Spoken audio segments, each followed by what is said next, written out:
Gente, tudo bem com vocês? Bom dia, boa tarde, boa noite para quem estiver me assistindo. Vamos dar continuidade aos exercícios, a resolução dos exercícios, então?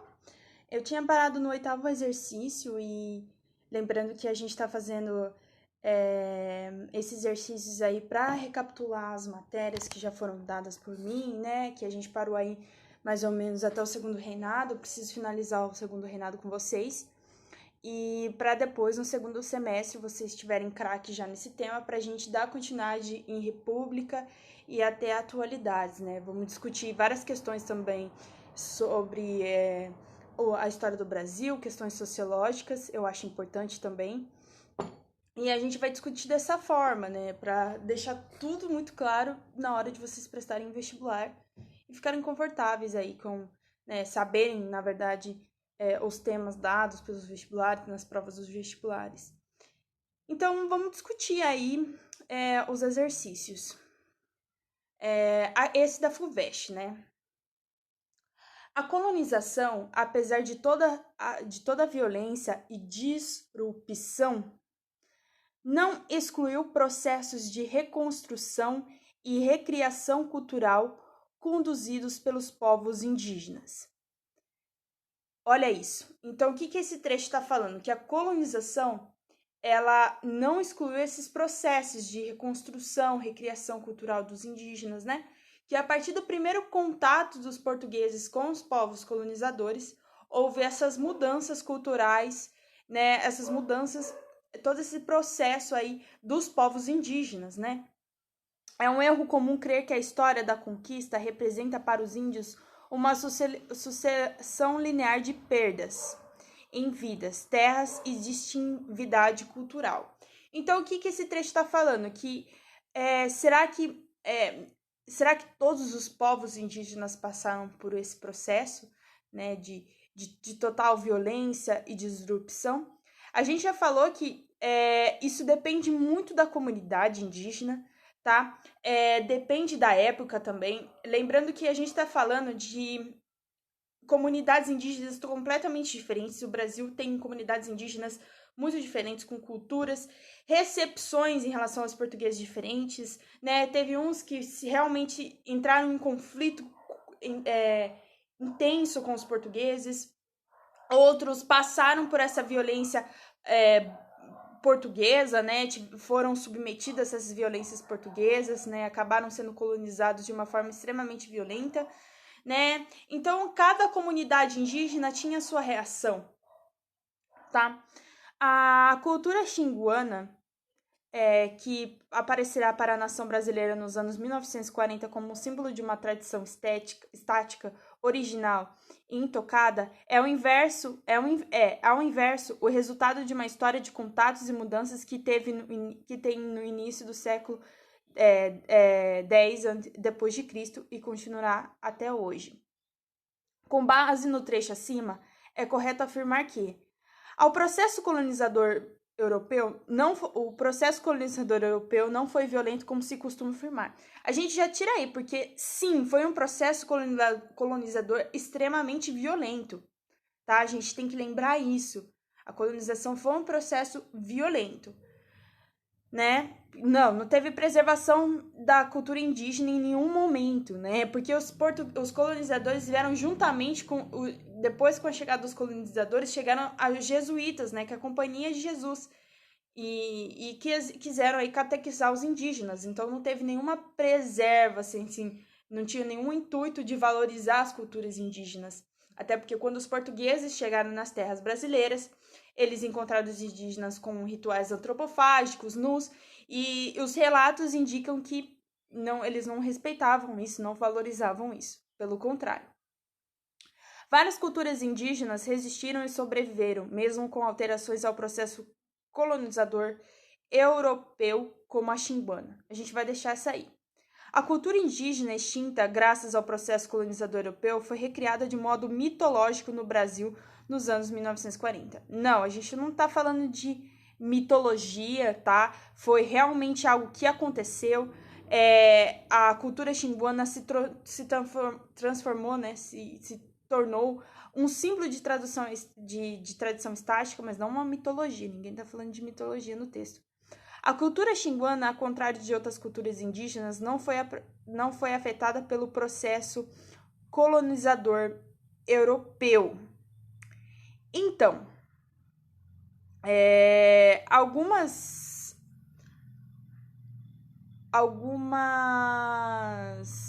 calma aí, deixa eu pensar aqui. Como um símbolo de tradição estática, original e intocada. É o inverso. Então, essa D, ela pode causar um pouco de dúvida, né? A cultura xinguana, ao contrário de outras culturas indígenas, não foi afetada pelo processo colonizador europeu. Assim.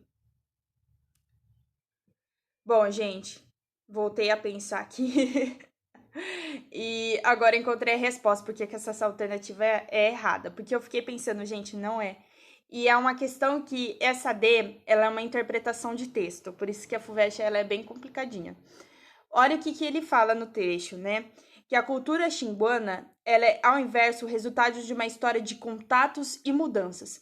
Então, ela foi afetada pelo processo colonizador europeu, só que ela teve algumas alterações, tá? Diante desse contato. Quando ela fala intocada, estática, original, é que ainda ela ainda preservou algumas tradições, mas muitas coisas foram alteradas diante desse contato. Então, ela não foi intocada, né? Ela não foi intocada nesse sentido de que ela não sofreu, ela não foi afetada pelo processo colonizador europeu. Pelo contrário, ela foi afetada, só que ela teve mudanças. Né? Aí tem a alternativa E aqui, né? Não há relação direta entre, de um lado, o processo colonizador europeu e, de outro, a mortalidade indígena e a perda de sua identidade cultural. Sim, há relação, tá? A gente já discutiu isso nas primeiras aulas. Então, a gente fica o 8 com a alternativa B. Várias culturas indígenas resistiram e sobreviveram mesmo com alterações ao processo colonizador europeu, como o Xinguara. Ok? Espero que tenha ficado claro esse exercício para vocês. Agora, chegando no Império, né? A Farroupilha foi uma revolta separatista? Sim. Que contou com o apoio dos cafeicultores paulistas interessados no mercado da região do Pará? Não, tá? Não tem nada a ver com isso, tá? A Farroupilha não teve nenhum contato com cafeicultores paulistas, tá? Popular, que tinha como objetivo o fim da escravidão no Brasil e o rompimento com a Inglaterra? Não, a Farroupilha não foi um movimento aí contra a escravidão no Brasil, rompimento com a Inglaterra, rompimento com a Inglaterra, não teve nada a ver com isso. Popular, cujos líderes foram duramente punidos com exílio de enforcamento. Gente, a Farroupilha foi, inclusive, uma das revoluções aí que não teve tanta violência, que não foi tanto oprimida pelo Estado, né? A gente viu a cabanagem, a balaiada, outras revoluções aí, outras revoltas que tiveram no Brasil, principalmente no Nordeste, que foram, sim, extremamente reprimidas, mas a Farroupilha foi uma revolta aí que não teve tanta opressão por parte do Estado. Socialista, liderada por Giuseppe Garibaldi, que pretendia... Não, ninguém tá falando de reforma agrária nesse momento. No Brasil, a gente esquece, assim, a única coisa que pode se falar, assim, de reforma agrária, assim, é mais ou menos no século XX, mas não se vê tanto essas revoltas de reforma agrária, né? A gente só vê essa questão de reforma agrária, mais ou menos na República Velha, por aí. Separatista que proclamou a República do Rio Grande do Sul em 1836 e em Santa Catarina em 1839. Exatamente, essa é a resposta correta. Ela é uma revolta, né? Separatista que queria proclamar repúblicas desses estados, tá? Que é Rio Grande do Sul e Santa Catarina. Aqui, sob o ponto de vista de ideias, foram diversas as correntes políticas que atuaram no período regencial no Brasil. Assinale a alternativa que representa corretamente os integrantes e suas posições políticas e ideológicas. Os cabanos situavam-se na região norte do país. Eram administradores das províncias, corporações do exército local e elite e comerciantes portugueses defendiam o retorno da família imperial. Na verdade, não. Os cabanos, eles foram, na verdade, formados aí até por um cunho aí, por uma característica popular, e ninguém estava defendendo o retorno da família imperial. Estava defendendo justamente o contrário, né, de ter essa descentralização política. Os farroupilhas eram pequenos proprietários rurais e comerciantes, representavam o setor mais conservador do grupo dos chimangos, né? Postulavam o retorno da monarquia com a imposição de medidas centralizadoras.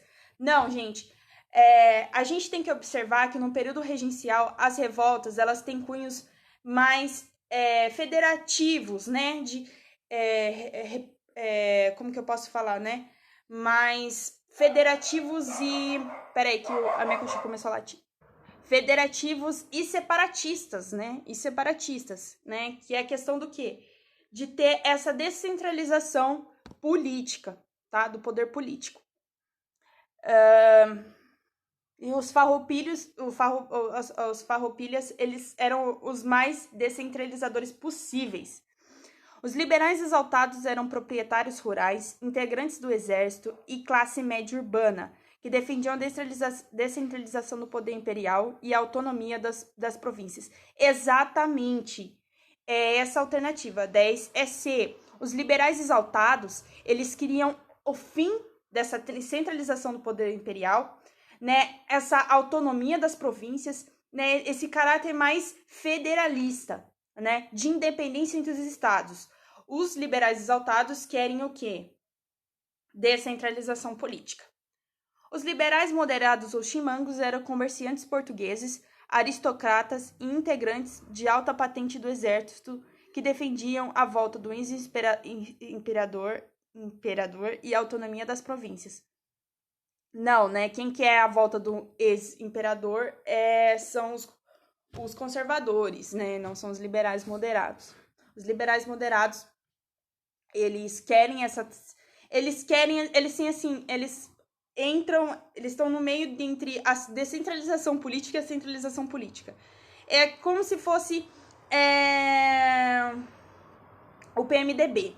Ele não é de esquerda nem de direita, ele tá indo conforme o que vai seguindo aí as suas convicções, o que ele pode ganhar em cima disso, como que ele pode crescer em cima disso, entendeu? Ele escolhe o lado que tá mais ganhando. Os restauradores dos camuruns eram membros do setor rural abolicionistas, intelectuais da classe média.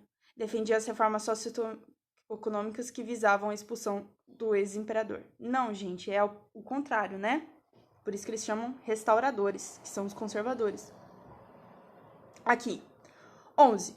No Brasil, tanto no primeiro reinado quanto no período regencial, aconteceram reformas políticas que tinham como objetivo a democratização do poder. Não, a gente vai ver democratização do poder só no século XX, gente. Só no século XX, tá? Não tem nada de democratização, tá? Não existia democratização nesse período. Aqui, né? Ocorreram embates entre portugueses e brasileiros que chegaram a pôr em perigo a independência? Também não. Disseminaram-se as ideias republicanas até a constituição de um partido político? Não, a gente não tinha nem essa ideia de republicana. A gente está no federalismo ali, mas com a monarquia. Mantiveram-se as mesmas estruturas institucionais do período colonial? Algumas estruturas, isso pode dar um pouco de dúvida, essa alternativa, né? Mantiveram-se as mesmas estruturas institucionais. Porque a gente lembra que manteve a escravidão, né? Também manteve o patriarcado. Mas, assim, as instituições, elas foram se modificando, né? A gente vai vendo a criação de uma assembleia, de a questão do legislativo, do judiciário, criando Constituição, mudanças na Constituição. Então, essas estruturas institucionais, elas foram se modificando, né? Elas não se modificaram radicalmente, mas elas tiveram algumas mudanças. Houve tentativas de separação das províncias que puseram em perigo a unidade nacional? Sim, que foram as revoltas que a gente já falou, da Farroupilha, Balaiada, Cabanagem, entre outras revoltas, tá? Separatistas. Aqui, 12, né? Leia atentamente as afirmações abaixo sobre a Guerra dos Farrapos e assinale a alternativa correta.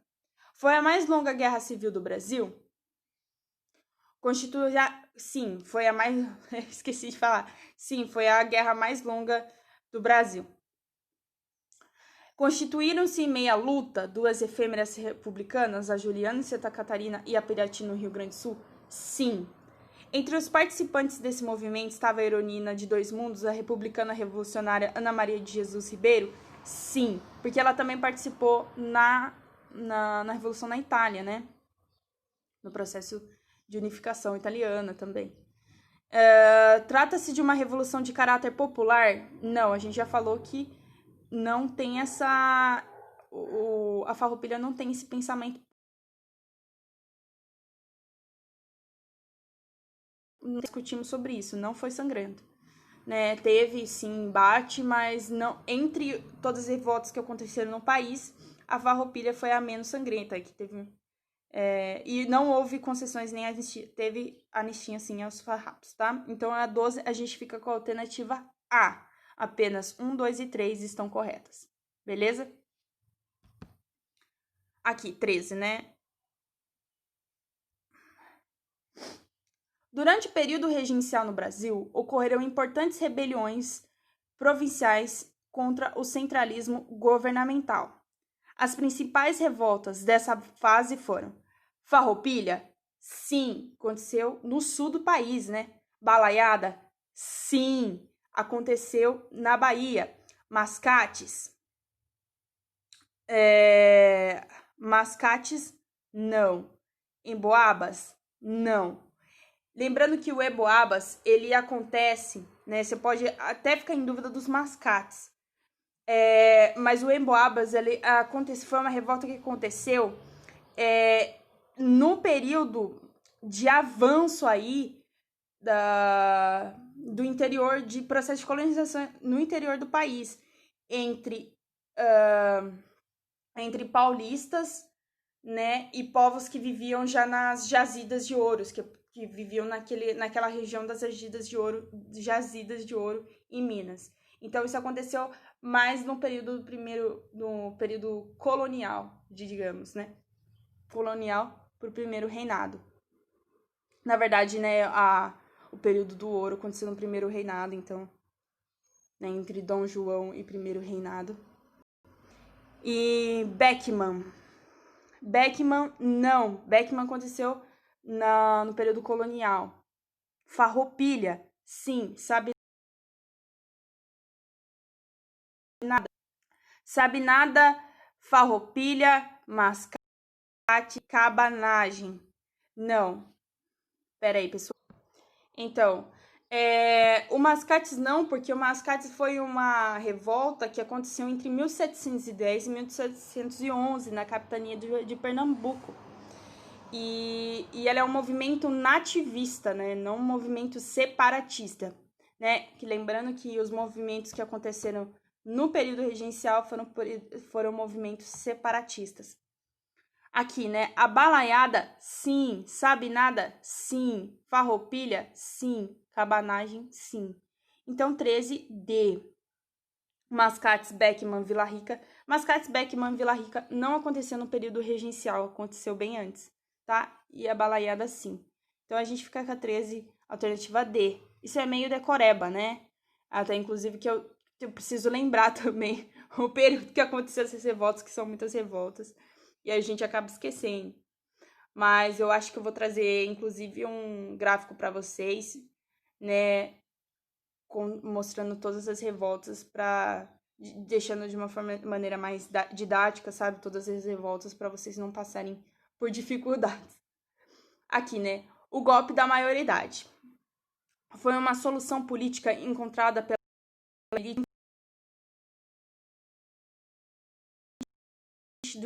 a força e a unidade do regime. Com base nessa informação, aponte as proposições corretas. O movimento que antecipou a ascensão ao trono de Jovem Alcântara, junto com as medidas legais que o acompanharam, tinham intenções claramente conservadoras, apesar de ter sido conduzida pela facção liberal. Corretíssimo. Gente, isso, inclusive, vocês podem até copiar esse trecho, porque lembrando que a gente tinha passado por um período regencial e a gente ia para uma regência una, né? Que estaria aí seria conduzida pelo Lima. Eu não vou lembrar o nome dele inteiro, mas ele era um conservador.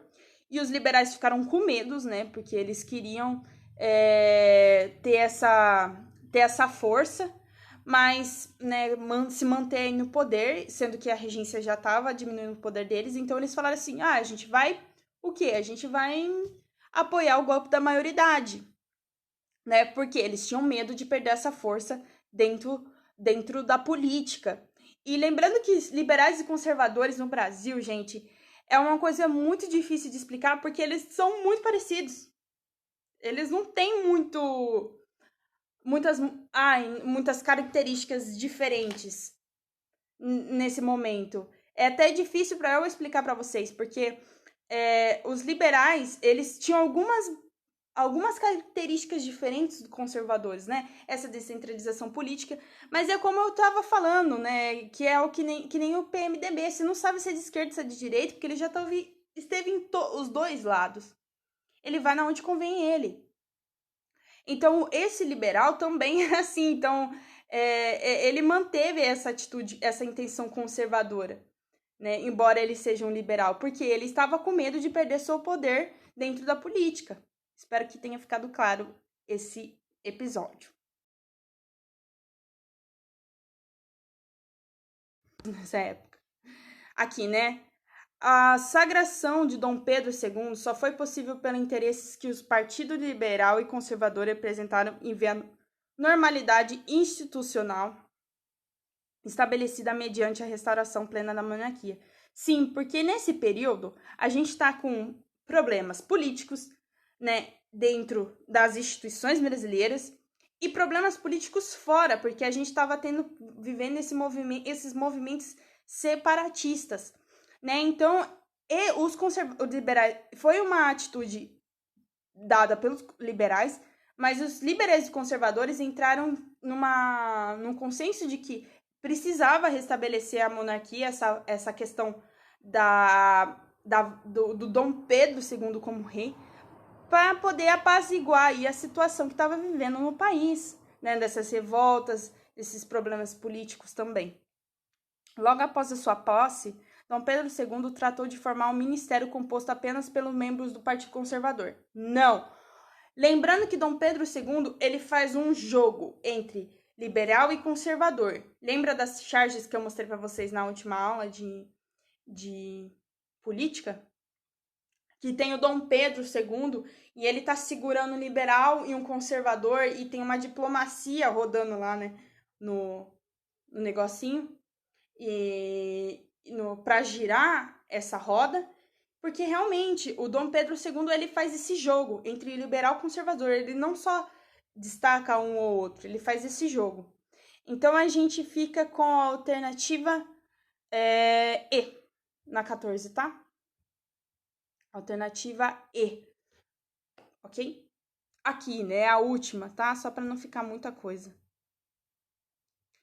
Durante o período do Império, a retração da agroexportação e a ampliação da economia de subsistência associada à pecuariedade rural. Economia de subsistência é aquela economia que é uma economia assim que você produz, você vende um pouquinho, mas é uma produção mais para se autossustentar, tá? Não é uma coisa que você gera muito lucro. Então, não. O desenvolvimento da indústria fabril e a retração do agroexportação ancorado no regime escravista. Retração, né? Vamos pesquisar o que a palavra que deriva da retração, para a gente entender. Retração, diminuição do volume, né? Então, não teve diminuição da agroexportação, tá? A gente já para por aí. E desenvolvimento industrial fabril, não, gente. Desenvolvimento industrial fabril acontece, assim, no século XX, sabe? Aí na década de 20, na década de 30. A consolidação do café como principal produto de exportação, suplantando outros cultivos, como o açúcar e o algodão. Perfeitamente. Esse é o momento do café. A gente chega com o segundo reinado, a gente chega com o café. O café é extremamente importante. Ele é importante até para apaziguar as questões, os conflitos políticos internos no Brasil. Porque ele está gerando muito dinheiro para o Brasil. Ele está sossegando a elite agrária brasileira, porque a elite agrária brasileira está ganhando muito dinheiro. Então, sim, é café. Então, 15 é C. O desenvolvimento do ciclo minerador... Não, gente, o ciclo minerador já está esgotado. Esquece. O crescimento vertiginoso da lavoura cafeeira, o desenvolvimento da indústria de bens de capital não vai acontecer nesse momento, tá? Esquece indústria, tá? A gente, mas você já falou que teve tava começando a crescer a industrialização, mas era uma coisa muito pequena, a gente não tá falando de uma economia industrial. A gente existe indústrias, né? Até no segundo reinado começou a surgir indústria, mas a gente não fala de uma economia industrial. O Brasil, ele vivia de uma economia cafeeira, tá bom? Então é isso, pessoal. Espero que tenha sanado algumas dúvidas. Qualquer coisa vocês me chamam aí no Messenger. Muito obrigada. Boa semana para vocês. Beijo.